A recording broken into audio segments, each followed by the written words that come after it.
I have 13 years background pole dancing. So JR is the one who taught me how to pole dance. Okay. I fall down on the stage and I'm very nervous. Oh, come on, girl, we got you. I felt it was like a little team of cheerleaders helping me. This program contains coarse language and discusses mature themes. Viewer discretion is advised. All right, everybody. Thank you for cruising with us. I am your host, JR Cruz, and my lovely co-host and wife, Jazmine Cruz. Yummy. And whatchamacallit. And this is a first for us. We are doing a joint podcast with another amazing couple, and it's called The Birds and the Bee. With who? Aww. Chelsea B. Oh my goodness. That's me, Chelsea B. I fucking love that. I love it. And my lovely co-host and partner. Matt? Yes. Yes. Oh, Okay. I was waiting. Because she, on our podcast, she usually screws that part up. She's like, producer, I guess. What do you do again? I just don't know how you want to be referred to.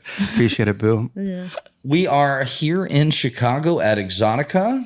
And I'm really, really excited to have you guys here with us. Likewise. Initially, you weren't actually going to be coming. So this was a very pleasant surprise when Matt hit me up the other week and was like, yeah, she's coming. We're coming. It wasn't quite that short of a text. I mean, it was like, let's see, back and forth. Details should be tales. The point is we're here. But either way, we were still going to hang out with Matt, even if you didn't make it. Yes. Yeah. And make you super FOMO. Yeah. No, it would be, genuinely. So I'm so excited to be here. I'm so happy that you are. Chelsea and then Matt, if you guys could introduce yourselves in however way you would like to be introduced. Sure. So I'm Chelsea B. I'm an independent content creator, podcast host. We are both also in the non-monogamous lifestyle. We've been doing this for about 2 years now. Who's keeping track? I don't know. Yes. But it's been a lot of fun. It's been a lot of learning. And, just like y'all with the goal of your podcast, ours is to just kind of work on destigmatizing the industry, let people know like creators and we're humans too. We have outside personal lives and there's a ton of work that goes into all of this work. It's always like you see a 20-minute video, but you don't see the hours and hours that went into coordinating and editing and planning and choosing outfits and getting ready. And so, that's kind of our goal. We like to talk to other creators, like other people in the poly and non-monogamy world. And Matt. Yeah. Where do you want me to pick up from there? I mean, we met off Tinder. Not to give them any free advertisement, but we met off some swipe-based app. Mm-hmm. And then what was your draw with me, just to summarize? Oh, you were wearing a David Bowie costume. Oh, my David Bowie, it was a very revealing costume. And you also had that you were queer in your profile, which I am queer as well. And I was, before I met Matt, I was monogamous, and I had only dated women for 10 years. Well, you didn't know if there was any other world. That's how you I didn't, Like, I was aware of it. And I, in college, I was a unicorn to some couples. And in my mind, I was always like, I cannot ever imagine being in a relationship and being able to do this. It was so scary for me.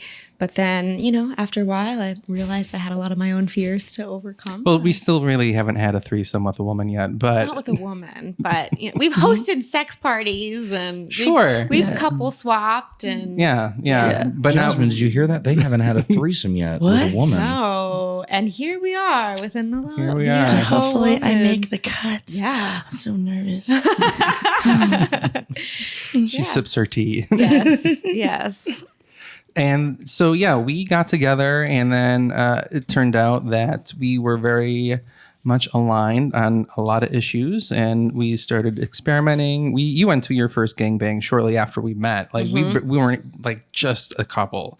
Like we met, we were a couple within like a month, and then we were at a gangbang like 2 weeks after that. It was a first for me too. We started exploring a lot, and then one day we're like, sending videos to horny couples on Field at 2 a.m. And we're like, why aren't we charging people for this? We should be charging people or charging. Like, this is a lot of time to like get people's requests on dating apps of what they want to see. Like, Yeah. So we started the online content creation, in August of 2022.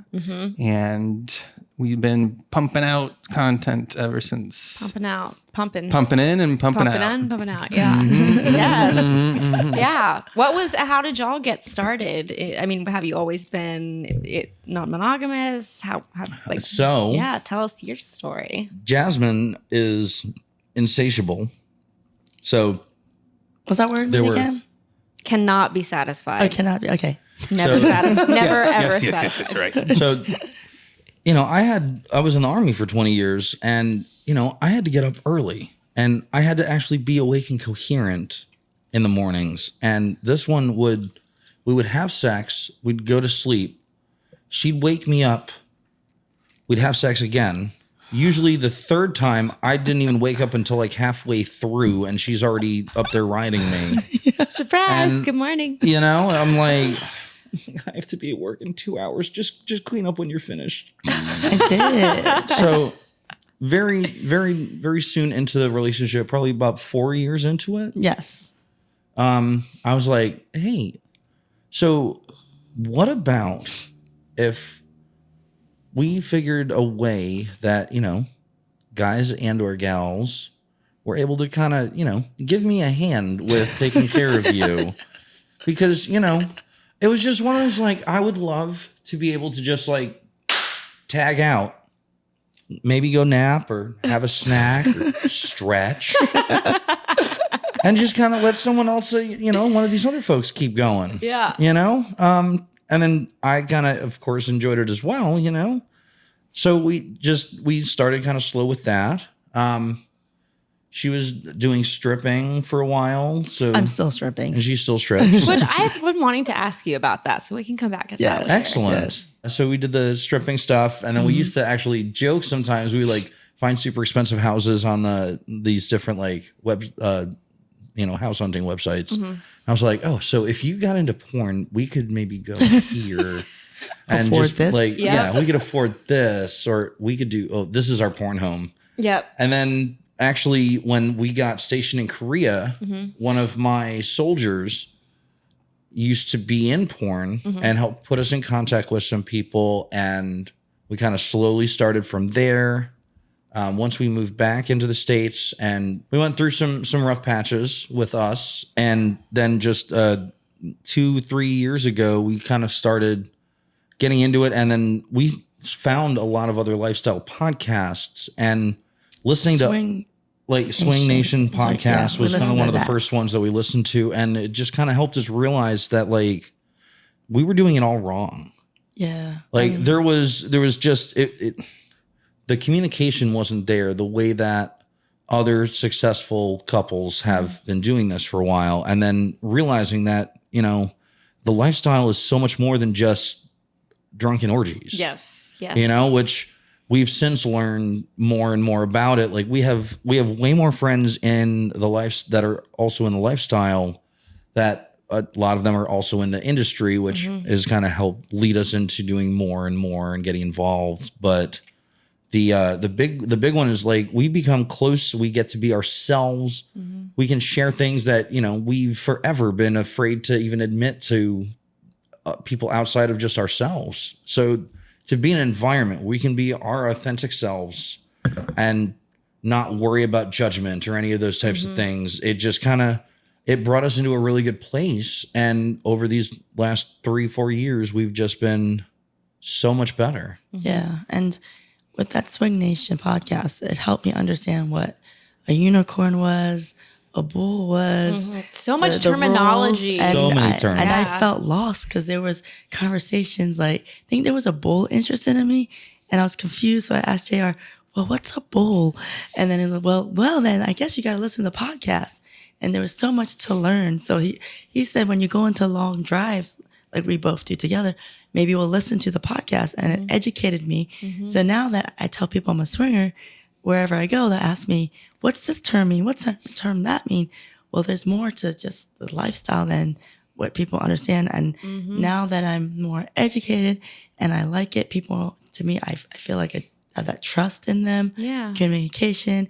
And at first I thought I was jealous with JR, like, oh, she's better than me at doing that. Oh, how do I get a chance? But, he said, stop with that. It's not about that. It's about sharing, giving.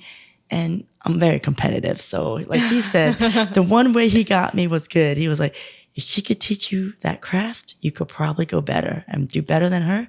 And then you'll get pointers, and same with him. Yeah. Whatever the guy does well with you, tell me, share that, and he'll do the same thing. Like when I see her roll her eyes back, and I'm just like, oh, I'm taking notes on that. Yes, yeah, that's right there. Yep. Or like even when when one of us come back from a shoot, and we're like, oh my god, this other talent did this thing. Mm-hmm. So like when she did her first shoot with James Angel, first time ever, they did like doggy style where she was laying on the bed and then he pulled her arms back. And so he's like grabbing on her arms and then just ramming the shit out of her. Uh-huh. And so she came home and was telling me about this one. And she was like, I was like, oh, like this? And she was like, yes. Oh, yeah, that's the one. Yep. Oh, yes. Yep. Like, we have like a little show and tell. Yeah. Interesting. Okay. So this also makes us even better at making love. Yeah. Yeah. So, but my question is, your name is Chelsea B. Yes. So how did that come about? And tell us about your name. Like with the name of the podcast, like the birds and the bee, it's like talking about sex. And then since I go by Chelsea B. Yeah. You can also like look at it as like you're a pollinator. You love plants. You got tattoos of all the plants. Yes. Yeah. Accurate. You love life. You love being a nurturing person. Yeah. You are sort of Mother Nature in a way. So I think the idea of what a bee can be, like we all depend on bees.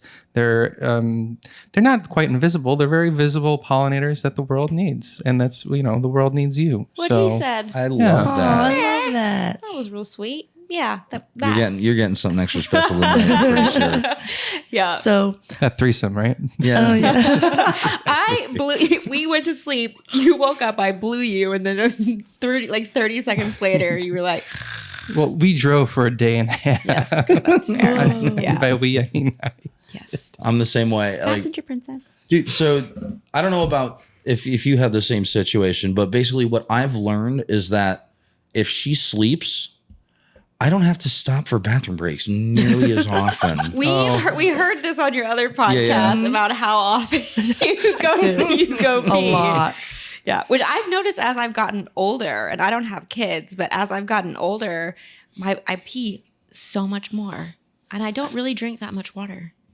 Which I should. Yeah, I drink. We got doctors for that in the world. I know. Yeah. No, I drive to, I do all the driving, not because I don't think she can drive. It's because I want her to rest as much as she can, because she's going to get a lot of penis, a lot of the dick and the cock. And vagina. And the vagina. Yeah, I did.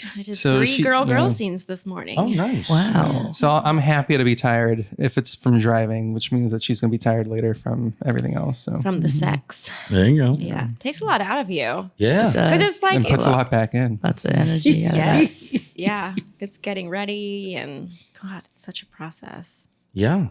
My other question was, this whole videography, this whole filmmaking, this background you have, Matt, which I'm not going to lie, it's kind of sexy. I love it. Yeah, I'm being serious. Yeah. But when you're saying something, all these words and terms, I was like, oh, turn me on. Copy and paste this one. Yeah. I'm like, I even asked him, I was like, are you doing content too? I love it. Do you also do content too?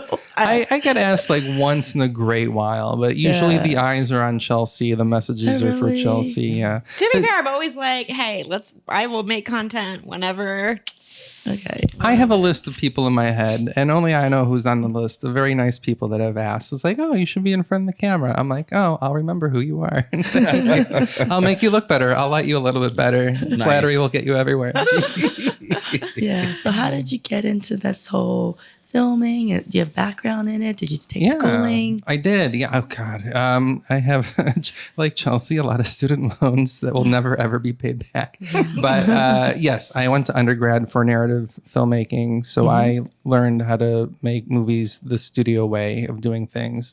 And then I lived abroad for a while, and when I came back to the States, I decided to do documentary. So I have a master's degree in documentary filmmaking as well. And over the years, I've shot of a lot of events. I've shot 402 weddings, for example. Oh, wow. Yeah. So many. And I think, yes, over the last 12 years or so. And the weddings are actually very similar to shooting content, I discovered. And that's the transition that I eventually made, was taking event-based video and then making it into shooting porn. Because with weddings, it's a very intimate thing where I'm sitting down with a couple and we're saying, okay, I'm now going to be interjected in a very intimate part of your life with your friends and your family. And I don't want to be part of that whole pageantry, right? I just want to capture the pageantry in a very honest way, in a thoughtful way, and also edit it later to show intent of the mood of the day, because I can't show them 12 hours of video for their 12-hour wedding. I have to summarize it. So I have to summarize it with intent and emotional intent. 51% of filming and editing is emotion. Everything else is technical or whatnot, or aesthetic. So I took all that, both technical, aesthetic skills, and I just transferred it to porn. It's the same thing. Yeah. I'm here to negotiate boundaries. It's very intimate. Not everyone does this. Not everyone has a videographer, right, for their wedding. Not everyone has a videographer for when they're having sex either. So especially with the advent of OnlyFans and the model being moved away from the studios, there's so many just like real couples now, and now they are getting into filmmaking. So it's a lot of these pro amateur couples that are learning what it means to be in front of a video camera, and oftentimes it's up to the videographer or the cinematographer to help hold their hand through that process. So just like being a wedding videographer and being like, I've done 402 weddings, you've done one wedding. This is or maybe 2 or 3 weddings tops, right? Just the one for us. Just the one for you. So I've experienced more weddings from this side than they have. Yeah. And a lot of the pro amateur couples that do porn, sometimes now I've obviously learned a lot from the content that I made, but we fall back on each other in terms of how do we make content? How do we make it meaningful, emotional, not like sad emotional, but like exciting, horny and hot, but also authentic and real too, because we're in a way where like because fans notice authenticity. They smell the bullshit. They know when things are being, like fake, and so when you're being authentic and able to capture that, I think it's a real draw and it's very noticeable. Or at least authentically silly, like your brand, it's silly, like the storylines are corny, but it's authentically corny because it's authentically you. Yeah. It's right. Personality. It's your personality. Yeah. Exactly. So there's still truth in that. Yeah. Yeah. So anyway, that's the transition that I had made. I love that. Yeah. Yeah. Like when we shoot, like if telling the story of what I want to shoot isn't making me smile and other people smile, then I don't want to shoot it anymore. Yeah. Because sex should be fun. Yes. Yeah. Absolutely. Agree. I have a question for Jazmine. Ooh. I've always wanted to try stripping. And so you strip. Oh, yes. How did you get started? What do you love about it? What do you hate about it? Okay. How has it evolved based on how long you've been doing it? Just tell me everything. I want to know. Yeah. So, all right, this is an interesting story. So my very first club I worked was a fully nude club. Very unprepared. I saw it on the website. They were wearing beautiful artistic boudoir. And then I was like, well, strippers, it seems easy to me. Just take off your clothes, they just walk around the pole, whatever. So I took JR. I'm like, hey, you have to come with me. I'm a little nervous, a little bit scared. And of course, as soon as I get in there, it looked like a dungeon. So I was scared. I'm like, no, you're going to stay in here. I'm like, I'm scared. Are they going to beat me in here? What's going on? It's so dark and red. And I was like, okay, we got to go in. So as soon as we go in, we pay whatever fee needed. And I remember getting on the stage and I talked about it in the other podcast, but she had this really bushy vagina, and I was so fixated on it. Oh my god! And I couldn't stop looking at it. So she's coming through all sexy, doing her walk, and I'm like, babe, stop looking at her like that, because all I was doing like this the whole time instead of looking at her all sexy. I was like, do all strippers look like that? Because I don't have any hair there. I was like, am I supposed to grow some more? So after a while, it was like, all right, I'll see how I do. I'm getting nervous. She gets close and I'm shaking, and he's like he's laughing at me. I'm like shaking like this. I don't know if I can handle this. I'm scared. So as soon as we stayed for a little bit, I'm like, I don't know if I want to make it, if they're going to like me. I'm nervous. I don't know if I'm hot enough. I don't know if I'm bushy enough. I don't know what's going on. So I was like, I guess so. And of course they said yes. Yeah. And it took me at least a good 2 weeks to actually get naked. Okay. I think the requirement was you had to, so we had actually like gymnastic rings. Mm-hmm. My trainer was actually a former gymnast. So JR is the one who taught me how to pole dance. Okay. Do the rings. I did the aerial. Oh yeah. It was a hoop. Nice. A hoop.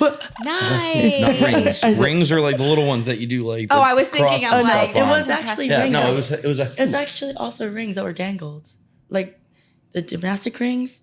Oh yeah, with they the did. strap. They did have those as well.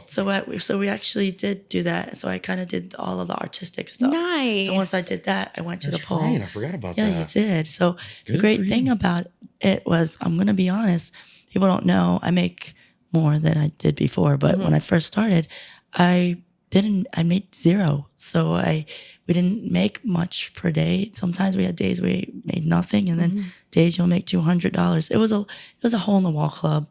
And the great part about it though is a lot of them were like advanced level competitive gymnasts. So I'm gonna say this to the girl that really helped teach me. My husband helped teach me, and also Missy. She guided me. She was actually a former cheerleader, gymnast, advanced in everything. And all the girls that I talked to were either like advanced tap, jazz, everything. Wow. And I was like, how about you? And I'm like, I'm clumsy. I fall down on the stage and I'm very nervous. Oh, come on, girl, we got you. I felt it was like a little team of cheerleaders helping me. And I told them my husband, he's a former gymnast, and I actually bought the Carmen Electra pole. Nice. I wasn't successful with that or the DVD, but she really had faith in me. And we actually did pull-ups like every day. And I remember doing an inversion on the pole where you go upside down, take your legs in the air. Yep. And I see 10 women try to pull me up Oh my because I can hold my gosh. weight. And I plumped like down, and I'm like, you got it, girl. I can fall down, but I can't just go upside down. But they're like, no, it took practice. It took lots of practice. The truth is, with practice, of course, you're going to get bruised because your body's not used to it. I've 13 years background pole dancing. So it just disappeared. And everyone's like, the more you practice it, the more you really hold on. There is special things to stick Yeah, to your... I've seen like powders. I didn't even use it through the 13 years. I only learned about it just recently when the girl at the club was like, oh, girl, you could take this. what is that? She's like, this is for gripping. You've been doing tricks on stage without it? Amazing. I was like, I have, and I didn't know anything. Yeah. But to me, if you're beginning to really get it, try to use without it. Because once you use it, a lot of the girls get used to it. And what if they don't have it? So it's a mindset. See, my struggles are, I have really sweaty hands. So I would probably need it. And the first time I went on a pole, I tried to go upside down and I broke a rib. Because I swung out too far and then I like slammed back into it and broke a rib. So I would say it makes me nervous. you should do progressive training. Okay. You want to work, I was telling all the girls, so if you can't go right to it, you'd progress to halfway. Yeah. This every day, even though it's like a Okay. week or two. And then with a spotter, that's what I always say to myself, safe spotter like JR has background, former cheerleaders, people who are professional in their background, Right. have them spot you. Yes. And don't do it alone, because you doing it alone, You can get injured. you're injured, like you said, your story. I have not gotten injured Amazing. in 13 years because I hear stories like that of the girls. And not even, people are just starting, people are professionals. They actually, I saw a girl come from the pole and she plunged with her head and boom. Ooh. So I felt like she had a concussion or something. Yeah. The only time I fell down, I remember, was on the aerial hoop.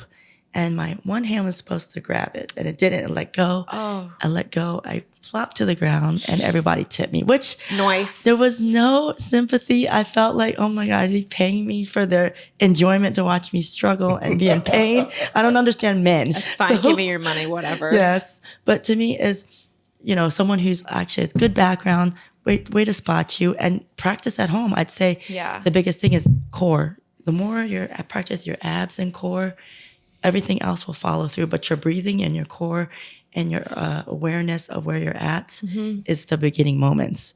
And then you move on to strength training because your upper and your legs. Work out. I have 10 years of dance. I danced for 10 years. And it's all about good gripping and power and strength. And it'll come within time. Yeah. So you'll be surprised how fast. Yeah. Do you mind if I even weigh think in for a minute? What? Do you mind if I weigh in for a minute? Weigh in? Yeah. Do I add to the... Oh, yeah. I thought you meant weight in. I'm like, you know about How wrestling? much? How much? Let's do weigh in. No, we don't want to get on the scale right now. But no, I was going to say, and you don't have to necessarily do all of the fancy tricks, Yes. especially at the beginning, because you can just like dancing around the pole, spinning in and out, Walking like, just gracefully. be sensual and sexy. And your background that you said dance, utilize it around the pole. Yeah. Some girls are not great at that pole gymnastic stuff, but the floor gracefulness and talking to the guys, they really like the one-to-one. Yeah. Some girls don't have it. That's why they're always in the pole, Right. away from the customers. Got it. They don't know how to be one-to-one, personal with the clients. Yeah. Like me, I like to be in their face too. Yeah. Like talking, but some girls are introverts. Yeah. So that's why they're so good at the pole, so they don't have to Yeah. talk to the customers. It's interesting how many different personalities there are, like both in content and like you said there, like you can be a total introvert. Like I don't leave my house unless it's to go have sex with someone on camera. Like I don't like to leave my house usually, but yeah. I think you'll be successful doing the dancing I've thing. Your always wanted personality. to try it. Yeah. Always wanted to try it. You'll have to do it. What? You know what we should maybe look into doing is if they were to say come down for a visit and we were going to shoot some stuff, and then you Give can a Amateur pole night. yeah, Yeah. you can do a night, bring her up That to would be very cool. A Yes. lesson with Jazmine Cruz. Yeah. I can record it. That would be amazing. I feel like I would need the grippy stuff because my hands get so Well, if you need the grippy stuff, go for sweaty. it. Buy It's the grippy gross. stuff. Yeah. Let's do They it. use that weird stuff. What's the stuff that you guys spray on the pole and like? Oh, the wipe it alcohol. down Just to? regular alcohol. Yeah. That sticks too. Yeah. Very well. And just a rag. We Yeah. put alcohol. So what's your favorite part about it and what's your least favorite part? Okay. My favorite part about dancing is I love entertaining. So I think like you said, my background is goofy personality. And I think that's what, in order to be successful, you have to be able to entertain and give them your personality. I think that's key to any business, not just stripping, but altogether. That's Right. what I find to be successful.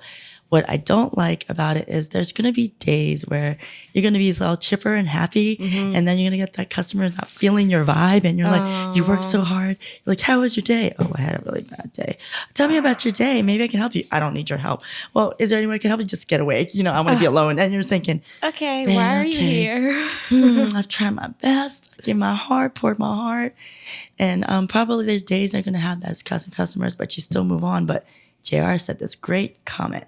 For every one that's like that, the next one would be different. Yeah. And that's what I always That's say. a good perspective. So that, in the beginning, I used to cry when someone rejected me, believe it or not.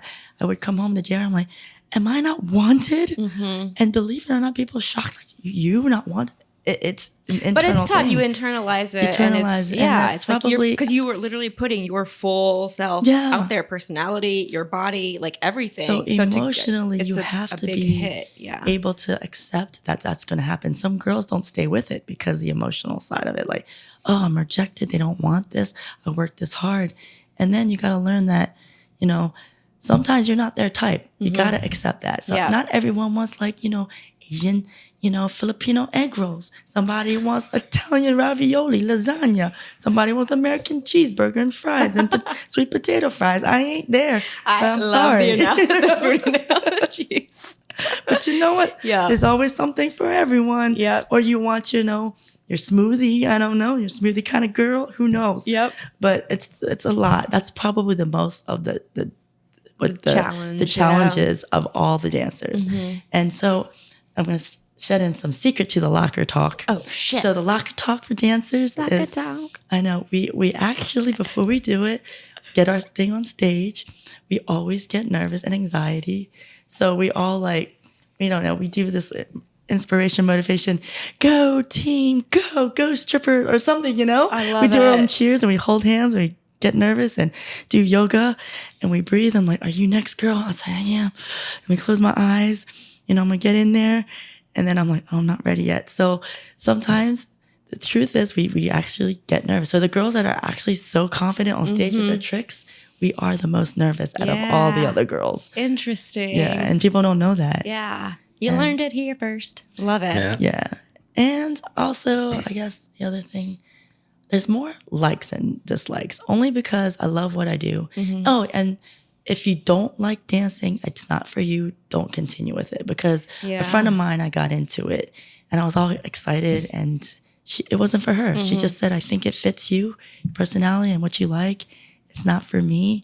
And we shared some adventures. And also, if you have the opportunity, have a friend that you totally trust. Because when you pick up money and you have that friend and you're busy with dances, and it happens always.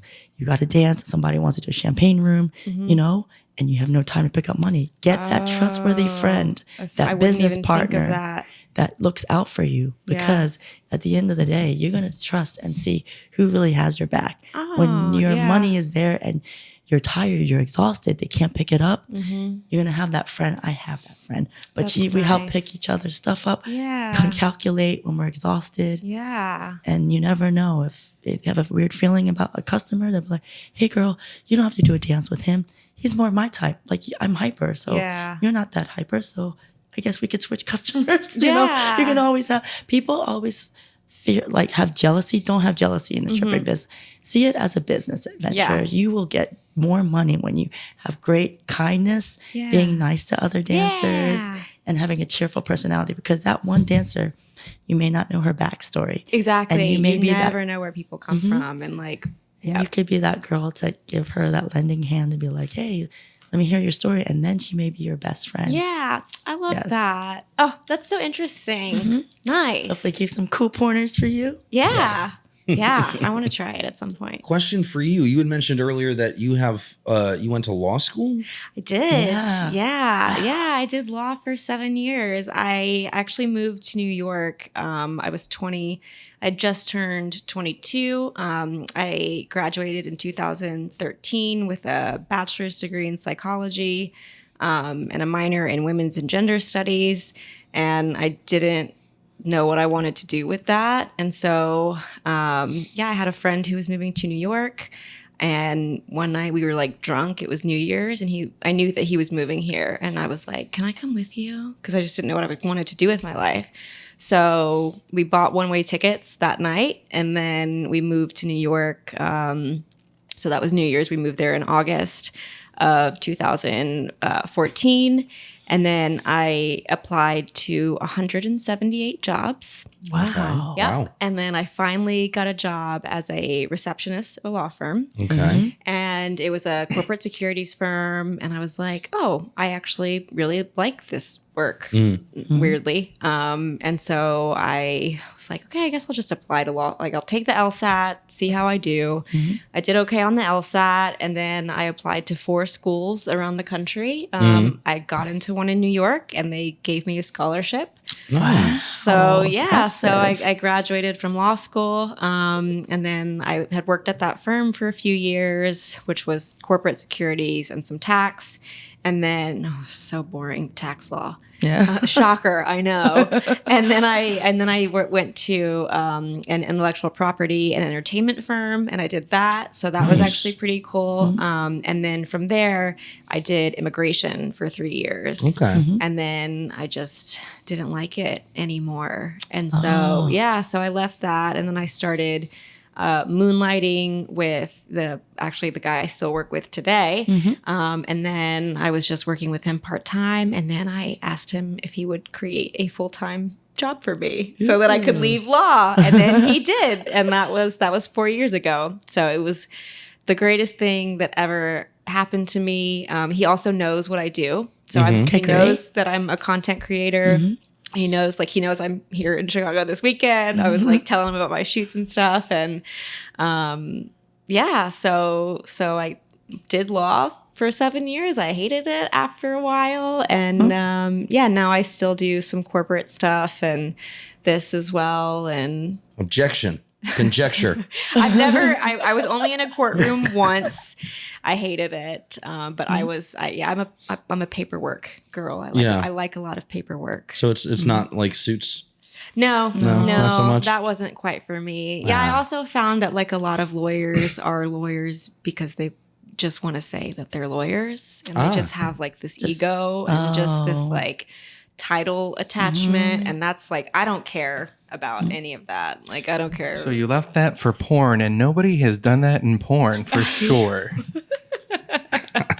I feel like I've always been kind of kinky, but I just was never non-monogamous. Tell me more. I know. Yeah, I was like a unicorn in undergrad and stuff.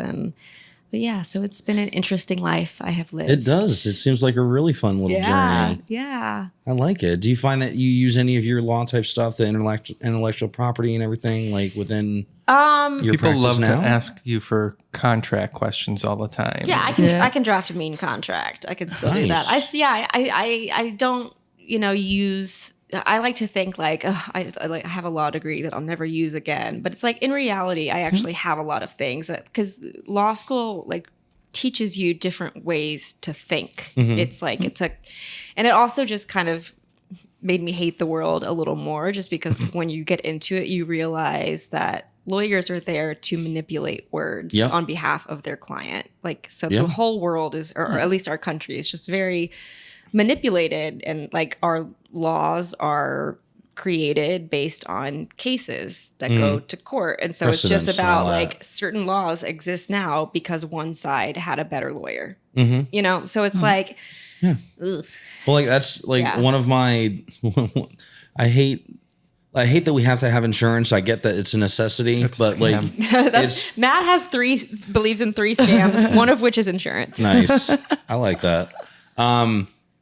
So I was going to say is that like insurance is there, and then insurance stuff goes up because the lawyers then are going to try to find ways to skirt around those things to charge more, or like, so if you're going to have like some frivolous lawsuit or, little things like that, it comes with so much other issues that like cause it to then go up. Like I had a friend, I had like the same barber when I was a child for like 12 years. And then I left the army, and I used to come back and visit him and stuff, and I get a haircut.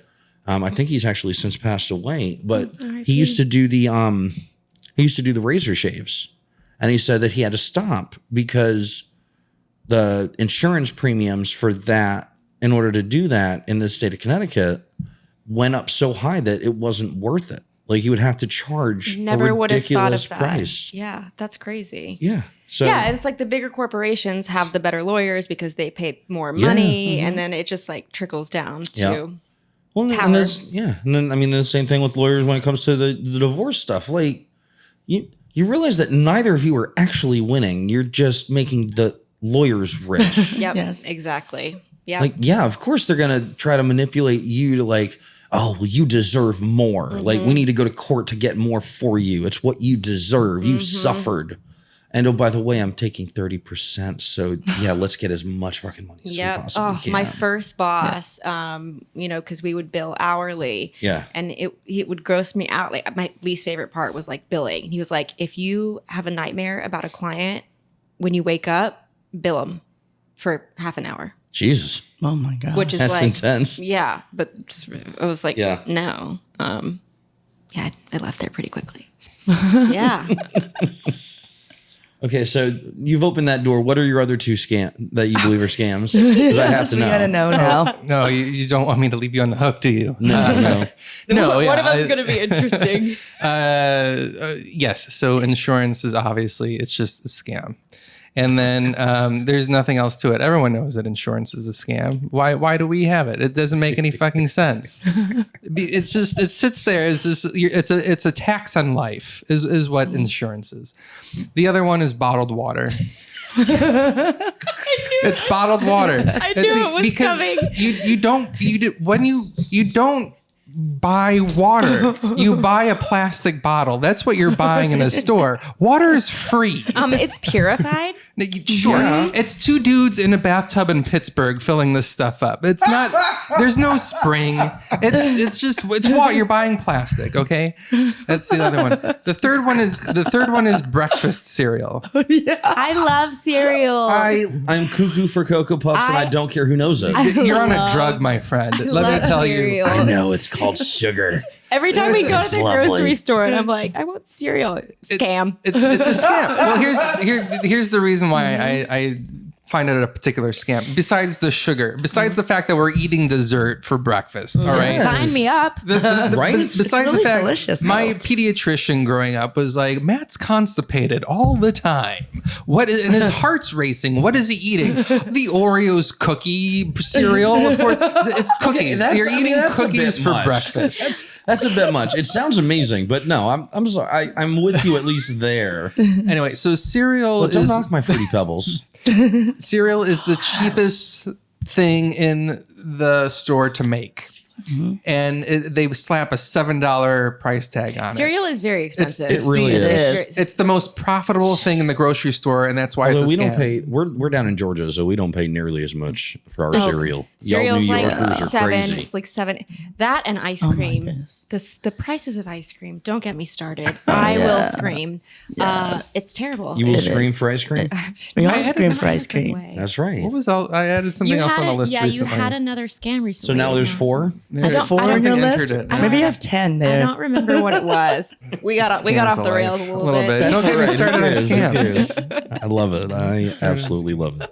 Cool. So, all right. Yeah. Thank y'all for Thank you for guys. having And you guys us. can find us. Yes, for their plug. Yes. Their plug. Please tell the camera up here who You you're go who you're first. plugging. Look at the camera up there and tell Oh, them. well, am I saying our podcast name? Yeah, all And of your our, handles. Oh, yeah. So it's, I'm sorry. Plug yourself. We're doing a Not in the anal way.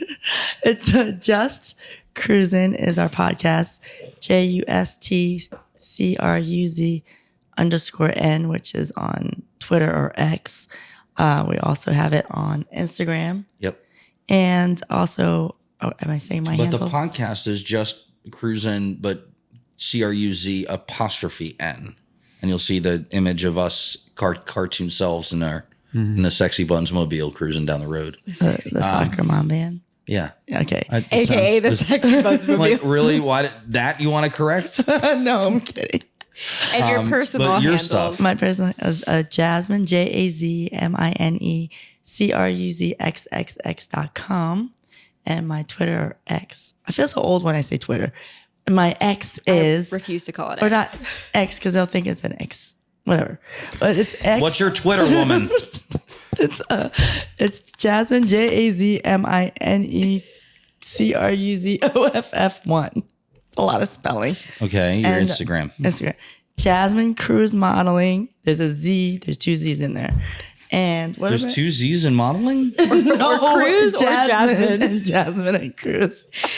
This is what happens late night. Do you have? Okay, go ahead. Your TikTok. She's TikTok delirious. is Late night, it's Jazmine 9 Cruz p.m. official. Jazmine Cruz official. Okay. So for me, you can find me on Twitter with JR_Cruz 2020.